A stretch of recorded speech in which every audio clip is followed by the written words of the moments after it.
between those two stages. On the early side, when they're really early, there's so much panic. That's what leads to the idea of I want a rep who's going to hit the ground now. And so they're really desperately hoping they'll get somebody who has experience, maybe at a competitor, maybe selling into the same buyer.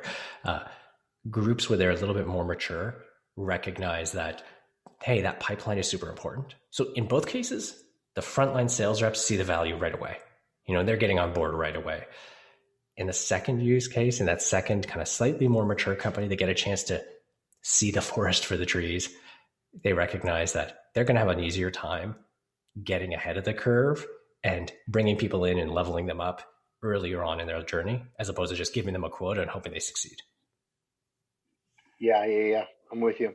Interesting. I find that going in, like we do experiential trainings around the country, and we have some big contracts, and it's interesting and some of I do for education, law enforcement, some are corporations, but mainly more federal, state, local law enforcement educators. And we do it to add value to the community so they could understand themselves, they could love themselves, they could build a culture, because there's a lot of challenges obviously in those. And we've been doing it for like 10 years. And I find that, you get the chief on board, but it's hard to get sometimes the human that's been there for 20 years, a sergeant that's in their ways per se, or the educator that goes, no, I know how to do what I know how to do. And so, it's always a fun game to play.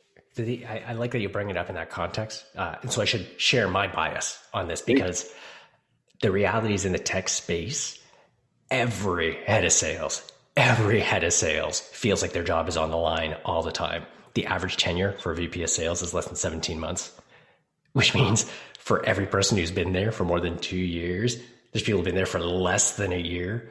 And they're always thinking about, how do I do better to achieve growth? So they're in this constant kind of self-reflection, but also this constant state of change. And that changes the decision criteria a little bit, and maybe makes them a little bit more receptive to trying out programs like this. Interesting. Okay. So last question. I know there's about 30 minutes. What is one thing that you don't have today that if you had, it would add that much more value within your life? It could be personal, it could be professional. What is it? So at the risk of being overly specific, we are hiring for a couple of management roles right now where, man, I could really use the help. I love our team. I love our students. I try to spend as much time in the classes as I can. It's one of the things that brings me a great deal of joy. And we're hurting for a couple of our management hires. And so that's keeping me from doing the parts of the business that I love so much. So straight up, there's a couple of management roles that we're looking to fill. So if anybody's listening and wants to check out our careers page, they're more than welcome to come along. Can you plug your website, Joseph? Totally. We're at uvaro.com.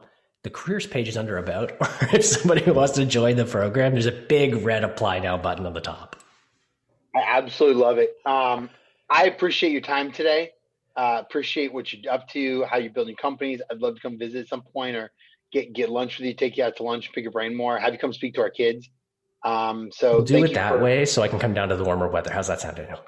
Hey, I'm down. I'd love to talk to you for a couple minutes when we're off, if you have a couple minutes, but thank you for what you do. And I love the industry you're in. And I know there's some of my kids in my schools at some point that would love to go through this process and really rock their lives without going to college and really use their talent. So thank you for what you do and your time today. Thanks, Daniel. You got significance breeds success every Tuesday, everywhere there is, every social media you can think about. And if it's not where you want it to be, let me know. Hit me up, danielpuder.com. Have an amazing week, guys.